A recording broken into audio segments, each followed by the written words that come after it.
বুধবার মধ্যরাতে আজাদ কাশ্মীর সহ পাকিস্তানের অভ্যন্তরে বিভিন্ন স্থানে ভারতীয় ক্ষেপণাস্ত্র হামলা এবং তার জবাবে ইসলামাবাদের পাল্টা সামরিক অভিযানে আরও ঘনীভূত হয়েছে দুই দেশের মধ্যে সরাসরি যুদ্ধের সম্ভাবনা।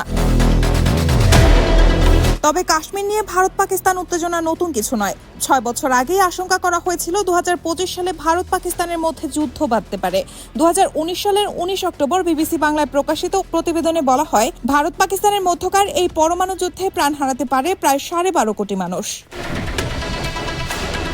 আমেরিকার রাটগার্স বিশ্ববিদ্যালয়ের এক গবেষণার বরাত দিয়ে প্রতিবেদনটিতে বলা হয়, কাশ্মীর বিরোধের জের ধরে ভারত ও পাকিস্তানের পারমাণবিক যুদ্ধে তাৎক্ষণিকভাবে প্রায় 12.5 কোটি মানুষের প্রাণহানি ঘটবে। গবেষকরা বলেন, এর ফলে জলবায়ুর ওপর যে বিরূপ প্রভাব পড়বে তাতে অনাহারে মারা যেতে পারে আরও বহু কোটি মানুষ। এরকম এক বিপর্যয়ের ধারণা দিতে গিয়ে বলা হচ্ছে 2025 সালে দক্ষিণ এশিয়ার পরমাণু শক্তিধর এই দুটি দেশের মধ্যে যুদ্ধ লেগে যেতে পারে। ওই গবেষণা প্রতিবেদনে কিভাবে শুরু হবে তার কিছু কাল্পনিক দৃশ্য বর্ণনা করা হয়েছে। তার মধ্যে একটি হলো কাশ্মীরে আক্রমণ করবে ভারত, তারপর শুরু হয়ে যাবে পারমাণবিক যুদ্ধ।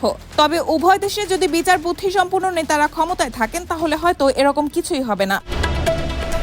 গবেষণা প্রতিবেদনে আশঙ্কা করা হয়েছে যে 2025 সালে যুদ্ধে জড়াতে পারে দক্ষিণ এশিয়ার চিরশত্রু দেশ দুটি। কিন্তু যুদ্ধের এই সময় কিভাবে নির্ধারণ করা হলো?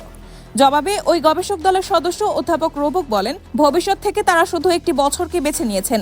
এই যুদ্ধ যে কোনো সময় লাগতে পারে, হতে পারে আগামীকালও। ভবিষ্যতের ব্যাপারে কোনো তথ্য থাকে না, কখন কি হবে সেটাও কেউ বলতে পারে না।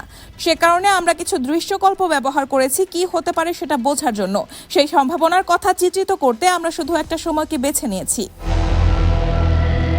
অ্যালান রোবক বলছেন, পারমাণবিক বোমার ফলে আগুন লেগে যাবে। সেই আগুন থেকে যে পরিমাণ ধোঁয়া তৈরি হবে সেটা ছড়িয়ে পড়বে গোটা পৃথিবীতে। এই ধোঁয়ার কারণে আমাদের এই গ্রহে সূর্যের আলো ঠিকমতো এসে পৌঁছাতে পারবে না।